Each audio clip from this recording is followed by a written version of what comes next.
An Oscar on the shelf, millions in the bank, a name every studio in Hollywood wanted on a poster. And then, almost overnight, it was all gone. The houses, the money, the career. For years, the world believed Cuba Gooding Jr. destroyed himself. But now, his own brother is finally breaking his silence. And what Omar Gooding is claiming changes everything. Because according to him, this wasn't bad luck, wasn't just bad decisions. Allegedly, somebody wanted this to happen. Again, I'm very long-windedly answering your question. Yes, I believe people get targeted, they make the mistake. It's fucking scary, man, because, you know, it's almost like how much power do you want? How much influence do you want to have? And if it goes to your head. And by the end of this video, you'll understand the most chilling part of all. There's something Omar says he still cannot reveal. For years, Omar Gooding watched from the sidelines. He watched his big brother go from Hollywood royalty to a punchline. He watched the headlines pile up, the cameras swarm, the career collapse in real time. And through all of it, he stayed quiet. Until now. In a recent interview, Omar finally sat down and addressed everything. And from the very first question, it was clear this wasn't going to be the usual celebrity brother defending family. This was something darker. Because when Omar was asked whether powerful forces in the industry can really target a star, he didn't hesitate. He didn't laugh it off. Instead, he went somewhere almost nobody expected. So this is, again, when you interview me, what you're getting is my opinion. In my opinion, yes. You know, people say, is there such a thing as puppets? Is there such a thing as sell your soul? Is there such a thing as attack? Yes. We've seen it too many times. Puppets. Selling your soul, targeted attacks. According to Omar, these aren't conspiracy theories. In his opinion, these are things he claims to have seen with his own eyes, too many times to ignore. And then came the moment that stopped everyone cold. Because when Omar looked back at how the accusations against his brother unfolded, the sheer intensity of it, the way it allegedly came from every direction at once, he described it with 3 words that have been echoing across the internet. Ever since. I can hold this. You go ahead. Yeah, I know I wasn't bugging, man. Because at one point, they was coming at him hard, man. It looked personal. Personal. Not random. Not coincidence. Personal. And here's the thing. Omar isn't just speculating from a distance. This is the man who grew up alongside Cuba, who knows exactly who his brother was before the fame, during the fame, and after the fall. So if anyone on this planet knows whether something allegedly happened behind the curtain, it's him.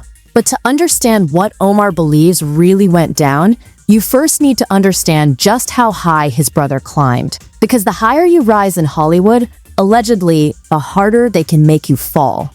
Rewind to the 1990s. Cuba Gooding Jr. wasn't just another working actor. He was one of the hottest names in the business. Insiders at the time believed he was on track to become one of Hollywood's biggest black leading men. Think about the way Will Smith would go on to dominate the industry for years. That was the level of stardom many predicted for Cuba. He'd already built a solid career through the early 90s. But in 1996, everything exploded. Jerry Maguire, Rod Tidwell. A performance so electric it became instantly iconic. And the following year, the ultimate prize. The Academy Award for Best Supporting Actor. Now understand what that meant. An Oscar doesn't just decorate a shelf, it transforms a career. Bigger projects, bigger paychecks, a seat at Hollywood's most elite table. And for Cuba, it meant even more. Because at that time, only a handful of black actors had ever held that golden statue. He hadn't just made it, he had made history. The doors were wide open, directors wanted him, audiences loved him. The future looked untouchable. But then, something shifted. After the Oscar, Cuba became far more selective with his roles. On paper, nothing unusual. Plenty of stars do the same. The problem, according to critics, was the pattern. He allegedly passed on several films that went on to become massive hits, while the projects he did choose quietly disappeared. Slowly, the momentum faded, the offers thinned out, and a man who once stood at the very top of the mountain found himself struggling to stay on it at all. Now, most people would call that a career slump. Bad choices, bad timing. Hollywood moves on. But Omar Gooding doesn't see it that way.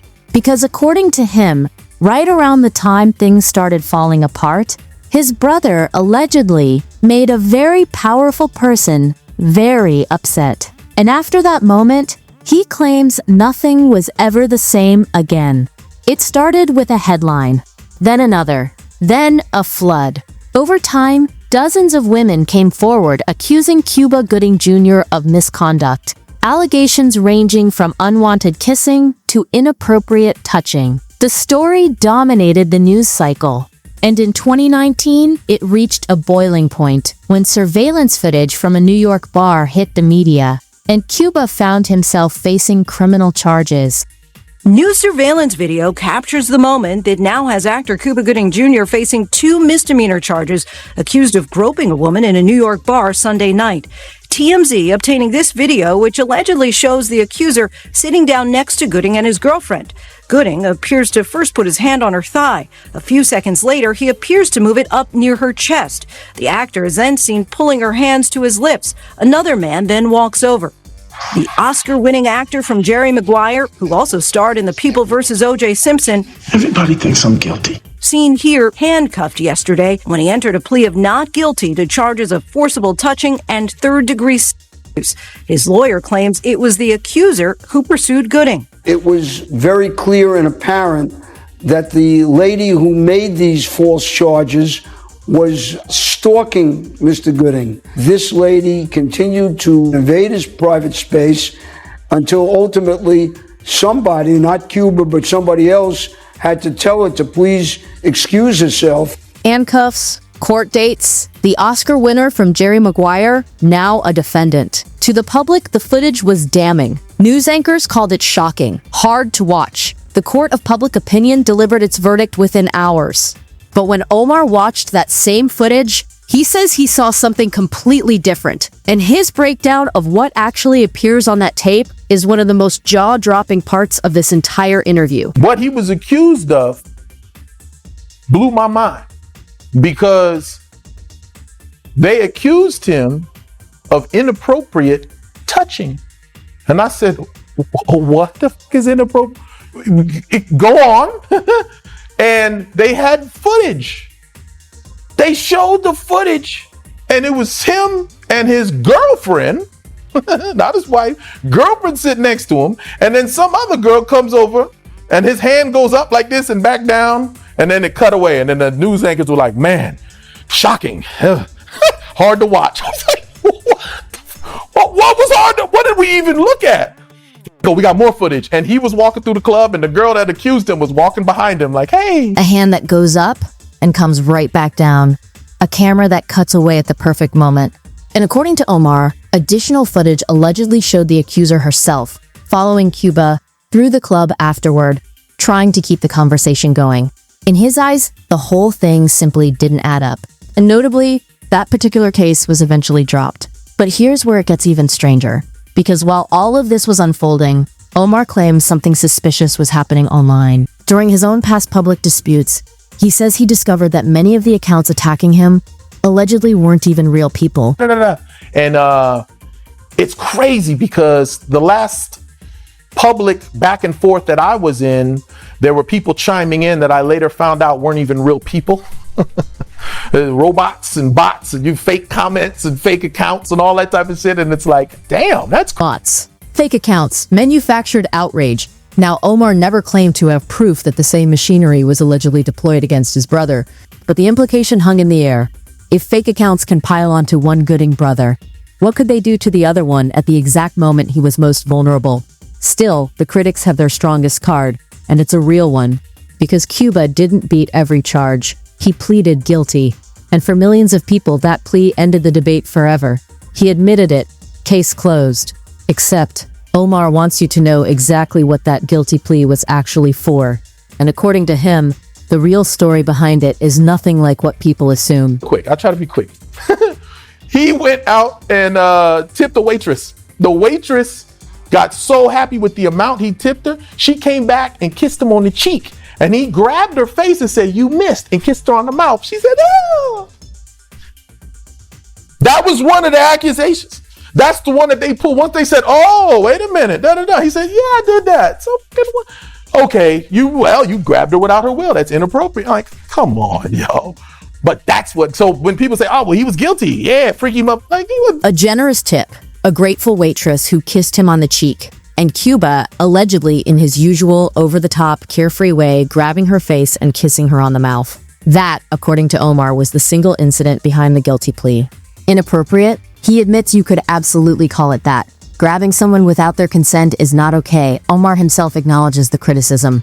But a career-ending crime, a reason to erase decades of work, that's where he draws the line. And the court record backs up the broader picture. Cuba ultimately pleaded guilty to one count involving one incident, while several other charges were dismissed as part of the resolution. Cuba Gooding Jr. has pleaded guilty to forcible touching after a years-long investigation. The Oscar award-winning actor accused of violating 3 different women at Manhattan night spots.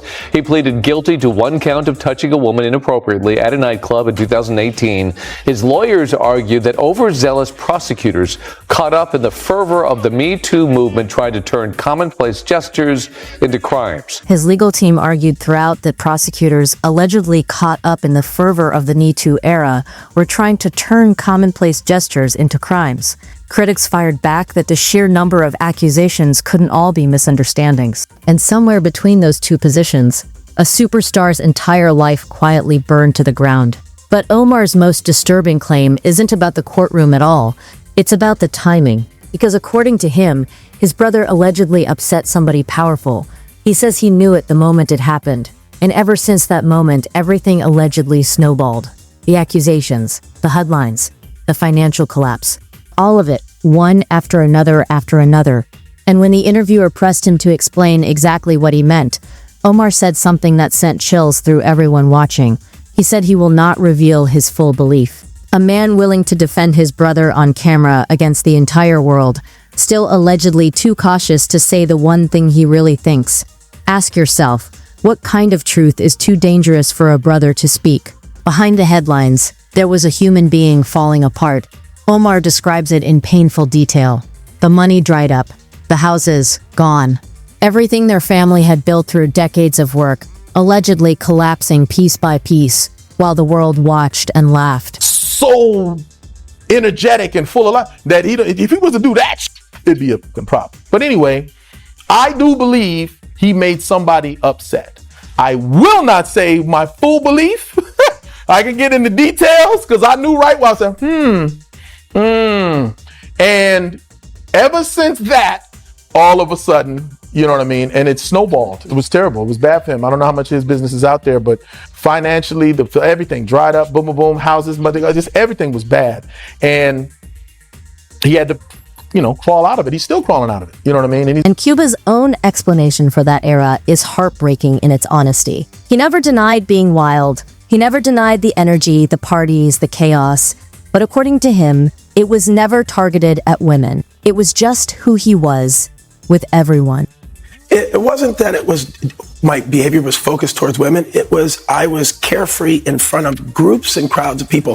If you see on that footage of me kissing the waitress, I also kissed male bartenders. I was high-fiving people going with bottle service.